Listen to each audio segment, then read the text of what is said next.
You're watching Toronto Sports Rush on the Bet Rivers Network. It's McGuire Mondays. I'm Dan. That's Pierre McGuire. Pierre, gonna hit you with this one off the top.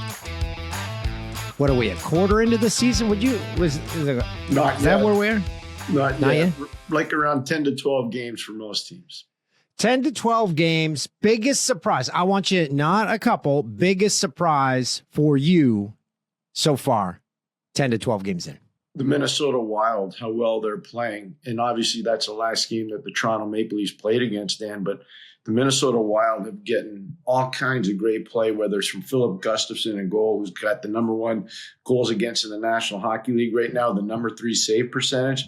Then you look at their top line with Zuccarello and Kaprizov and Marco Rossi, the first rounder out of the Ottawa 67s organization.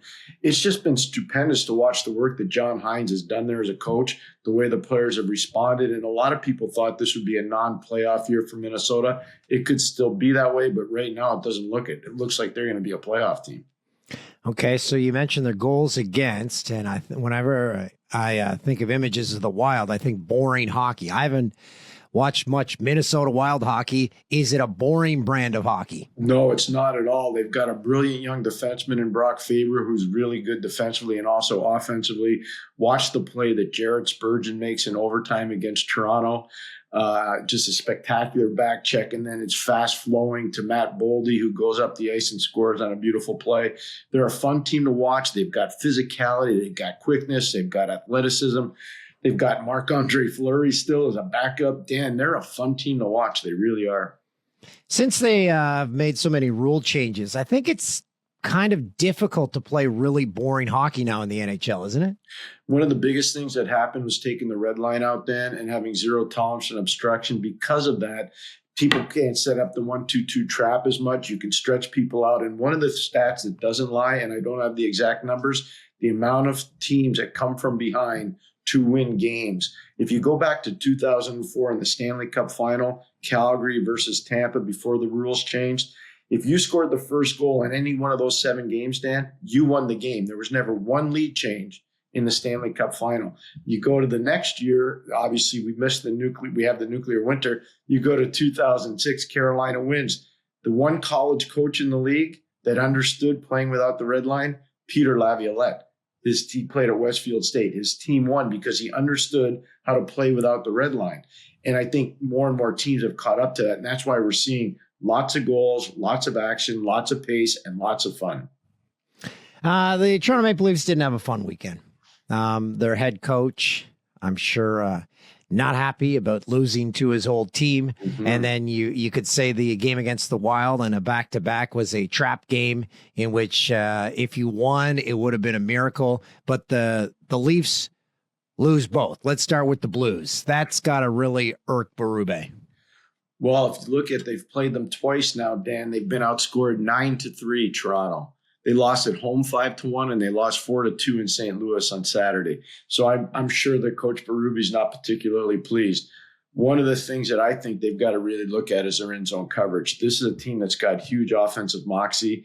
They can create a lot. Obviously, the power play has struggled. They did get a power play goal the other day, which is obviously good news for them. But the truth of the matter is, Dan, and this is a big thing, I think they're giving up way too much from the points. I think they're giving up way too much in the slot. And because of that, they're not creating as much offense as they potentially can. I've always been a firm believer, and I think most coaches are, the better you are defensively, the more turnovers you're going to cause, Dan, and the more turnovers you cause, the more offensive opportunities you're going to create. I don't think Toronto's forcing enough turnovers, and that's limiting their offense. So Berube has, I'm going to use the analogy of he's got his new car. He's now driven it enough where he knows where it rattles a bit. He knows how to get it in the perfect place where the engine's running well. He's got a very good feel for this team now. Oh, I think he's got a real good feel for the team now. He knows who he can lean on. He knows who he has to back off on. I think he knows who he can count on at big moments in the game. I think he knows guys he has to sit down in big moments of the game. Here's something that doesn't lie, Dan. This is a really important stat, and a lot of people don't pay attention to this stat. It's called a special teams quotient. What's your combined power play percentage and penalty kill percentage? Toronto is 10% on the power play for 4 for 40. They're 84.3 on the penalty kill. So that means they've killed off 43 out of 50 opportunities. Their special teams quotient right now is 94.3 when you add them together. So remember that, 94.3 for Toronto. This is the Winnipeg Jets, 120.1. The New York Rangers, 120.4. Most teams that compete for the Stanley Cup are 105 or better, Dan. Toronto's at 94.3. So we can talk about what I was saying before, their in zone coverage. We can talk about their limited offense. But until the power play becomes better, and the penalty kill has been pretty responsible, but once that power play starts to engage, then the Leafs can become an elite team. Till that, I don't think they're going to be the elite team that I expect them to be. So you aim for 100 with that percentage calculator. Is that something the coaching staff has always done, or is this a recent calculation? No, coaches have been doing that probably since the mid-1990s, maybe before. Subtly, some coaches did. But Scotty and Bowman and I talked about that a lot back in the day. And we always thought that if you were 105 or better, you had a legitimate chance to win the Stanley Cup. You mentioned Scotty Bowman. Tell me if this is true. And this isn't throwing the legend under the bus, but I was told that when there was a game in San Jose, I guess there was a cutoff for flights leaving. If it was tied late in the game, he'd tell his team, "We aren't missing this flight, guys." Is this true? That I can't speak to, but here's what I do know. There is a noise pollution law in San Jose, just like there's one in Orange County, California. So it's a really difficult thing for teams to play there and then leave from that airport, whether it's San Jose or where Anaheim is in Orange County. So nothing would surprise me with Scotty. But that being said, I don't know that story. I will check on it though, Dan. Okay, thank you. I'm sure he's not the only coach that's ever done that. Okay, so the Leafs lose to the Blues for the second time. Berube is probably, okay, what do I say to the team on this flight? We got a back-to-back. We can fix all our errors in this next game. We don't even have time to think about it. And then they drop the ball in Minnesota as well. Playing a back-to-back after a loss, do you have something enter your brain where you tell the team, okay, just erase that last game? I don't even know what Berube says to the team at this point. Oh, I don't think he wants them to erase anything. I think they competed pretty hard in Minnesota. I got to give them a lot of credit for that. The fact that game, went to overtime. Stolarz was tremendous in goal, obviously, and he's been, as we talked about when Julie's been on the show with us, Stolarz has been an amazing acquisition by Toronto. He's held up his end of the bargain significantly. That's real positive, I think, for Toronto long term. Dan, here's what I'm excited about for the Leafs and their fans. For whatever reason, they seem not to focus as much when they're playing non-division or non-conference teams. This week, they've got Boston at home on Tuesday. They got home against Detroit, and they're home against Montreal. That Detroit-Montreal thing is a Friday, Saturday. I'm because of the Hockey Hall of Fame, obviously. I'm excited for their fans. It's a huge week of hockey in Toronto because of Boston coming in, Detroit coming in, Montreal coming in. 3 original 6 teams, 3 teams in their division. And you got all the people coming in for the Hall of Fame, which starts obviously Saturday. So I'm really excited for the Leafs. I think this is the big week for Toronto in terms of establishing their ideology under the new coach.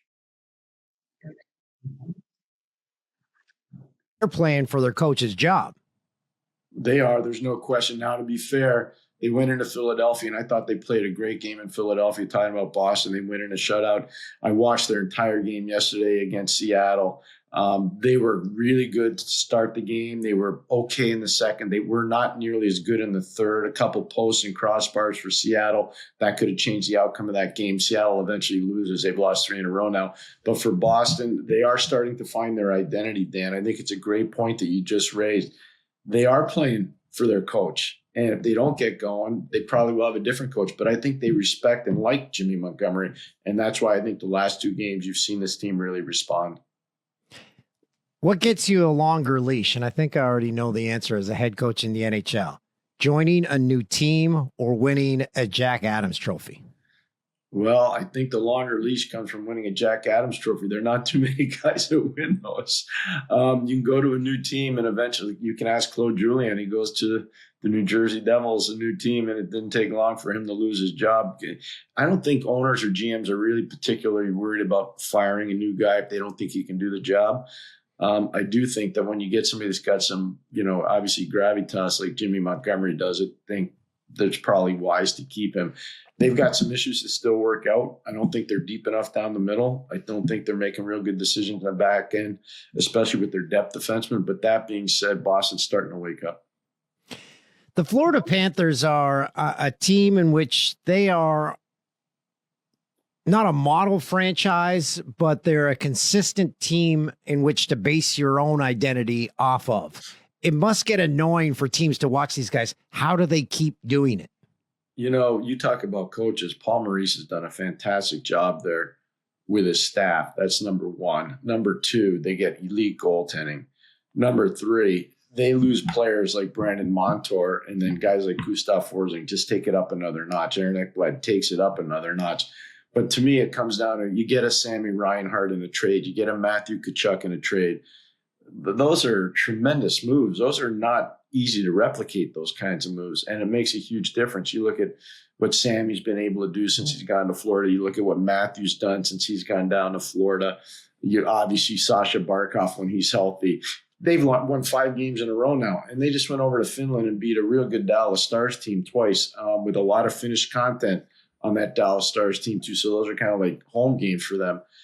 I have so much respect for what's going on in Florida right now. Billy Zito and his management team deserve a lot of credit. They've made some outstanding moves, Dan. They're going to be very, very difficult to beat.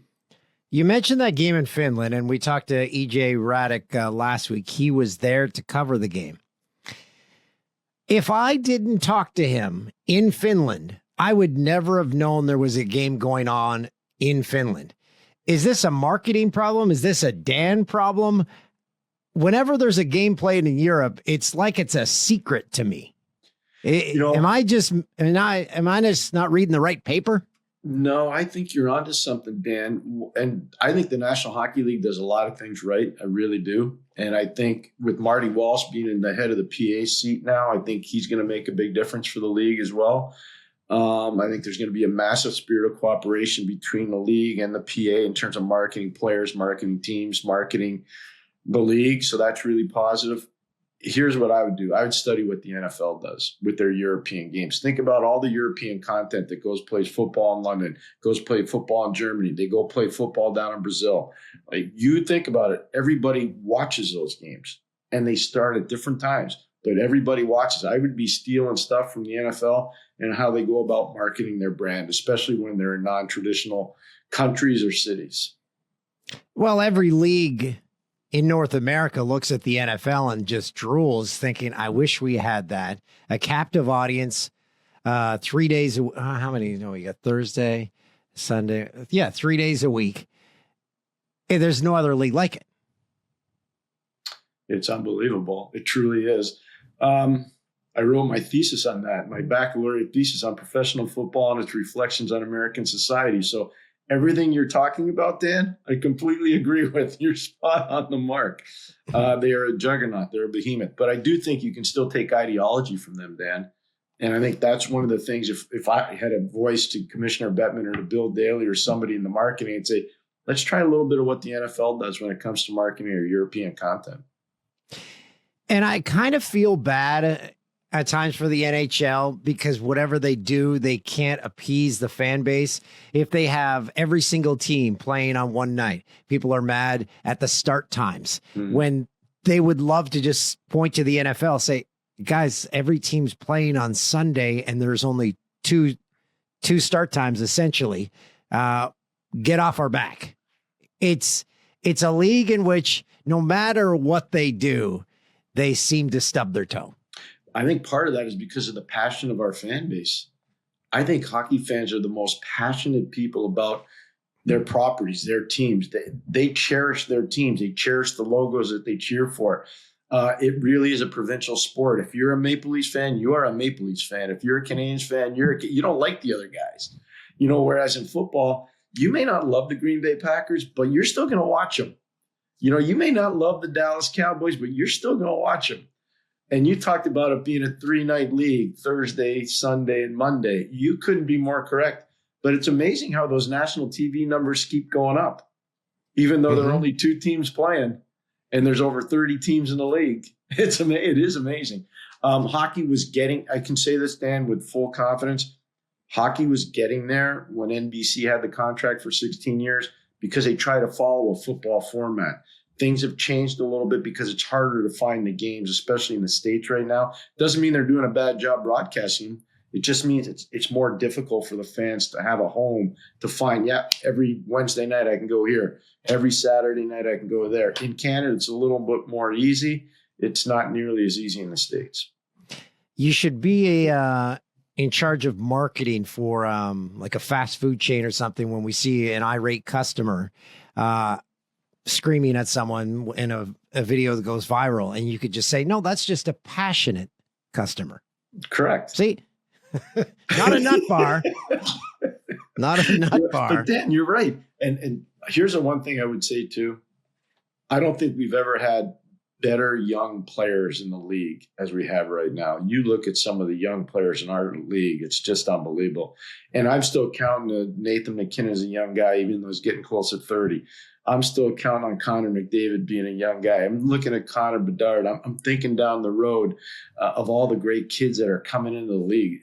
The league is phenomenal with athleticism and talent, Dan. It really is. The league is phenomenal, but I think we might have a problem with today's generation. And I'm not talking like an old guy. I won't throw this person under the bus, but speaking to, I'll even put them in the bracket of 15 to 18-year-old male. Okay. And I was asking them if they had watched the World Series. And the response was, is that baseball? So that just set off an alarm bell in my brain. And I sent that to Onright. And he's like, yeah, man, a lot of these kids, they just don't care. We might have a problem here. Is that something that you know from talking to people inside the NHL that they are cognizant of? I think they're always cognizant of the younger fan coming in. I think they're always paying attention to what the new dynamics are in society. I think that's one of the things the NHL does extremely well. I haven't heard that, Dan, because I live in a hockey house. I got a boy that plays at a really high level. I go to a ton of games, whether it's at the prep school level, the college level, the junior level, the pro level. I did 2 American Hockey League games this weekend in Laval. Dan, I can tell you right now, it's an amazing building. It's an awesome franchise, and it was full. Friday and Saturday was full, and Providence was there against Laval. So it's Boston against Montreal, basically. And I couldn't believe how many young people were in the stands, Dan. I was shocked on Saturday. It was a 3:00 start. It was full of young people, and they were having a blast. So I don't know if that one size fits all. It could be just market to market, but I do think young people still really care about the game. Oh, good. Because, there was nothing like Thursday nights growing up in Peterborough, Ontario, because the Petes played a home game every Thursday, and being there, that just the smells, the sounds. And I'm glad to hear that's resonating still with people of that age group. Dan, I got hooked on hockey in 1966. I was 5 years old, and my grandfather took me down from Montreal to not the new Madison Square Garden, old Madison Square Garden. And I'll never forget walking in. There was smoke above the arena, and it wasn't fake smoke. It was cigar and cigarette smoke. And there was a smell of popcorn, and there was a smell of hot dogs, and there was a loud noise from the puck hitting the glass, and there was a Zamboni. And back then, they really didn't have a Zamboni. They had guys pushing crates with skates on and dropping the water down. That was when I got hooked on hockey. And I'll never forget it. And I've been living in rinks ever since, and I'm really grateful for that sensation that you talked about. Yeah. Still, the greatest thing in all of sports is when you go to a game, you're trying to find your seats, and then you walk out of the tunnel and see the ice, you see the field for the first time. You feel like a kid every time. Yeah, I couldn't agree more. I think that's such a great way to present it, Dan.